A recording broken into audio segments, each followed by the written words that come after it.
Friends, ఈ వీడియోలో మనం బ్రహ్మాజీ, ఆమని, అవసరాల శ్రీనివాస్ ప్రధాన పాత్రలో నటించిన బాపు మూవీ యొక్క review and OTT platform details తెలుసుకుందాం రండి.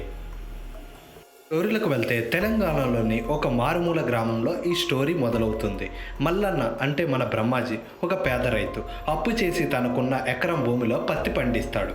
అయితే మల్లన్న కొడుకు రాజు నిర్లక్ష్యం వల్ల ఆ పంటంతా వర్షంలో పాడైపోతుంది. దీంతో అప్పిచ్చిన వాళ్ళంతా ఒక్కసారిగా మల్లన్న ఇంటిపై పడతారు. నెల రోజుల్లోగా అప్పు తిరిగి చెల్లించకపోతే పొలాన్ని వేలంపాట్లో వేయిస్తామని హెచ్చరిస్తారు.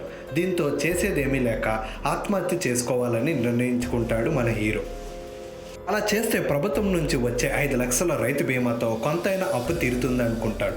అతని నిర్ణయానికి భార్య సరోజ అడ్డు చెబుతుంది. కావాలంటే ఆ రైతు బీమా డబ్బు కోసం ఇంటి పెద్ద మల్లన్న తండ్రి అయిన అజయ్యను చంపేద్దామని సలహా ఇస్తుంది. మరి ఆ తర్వాత ఏం జరిగింది? తన భార్య పిల్లలతో కలిసి తండ్రిని చంపడానికి ఎలాంటి ప్రణాళికలు రచించాడు, అవన్నీ ఫలించాయా లేదా అన్నదే మిగతా స్టోరీ. లో రిలీజ్ అయిన 2 వారాలకే బాపు మూవీ ఓటీటీలో స్ట్రీమింగ్కు సిద్ధమైంది ఫ్రెండ్స్. ఈ మూవీ యొక్క ఓటీటీ రైట్స్ను ప్రముఖ ఓటీటీ ప్లాట్ఫామ్ అయిన జియో హాట్స్టార్ దక్కించుకొని మార్చి 7 నుంచి స్ట్రీమింగ్ చేయాలని భావిస్తుంది ఫ్రెండ్స్. మరెన్నో మూవీస్ యొక్క ఓటీటీ అప్డేట్స్ తెలుసుకోవాలంటే వెంటనే మన ఛానల్ని లైక్ చేసి, షేర్ చేసి, సబ్స్క్రైబ్ చేయండి ఫ్రెండ్స్.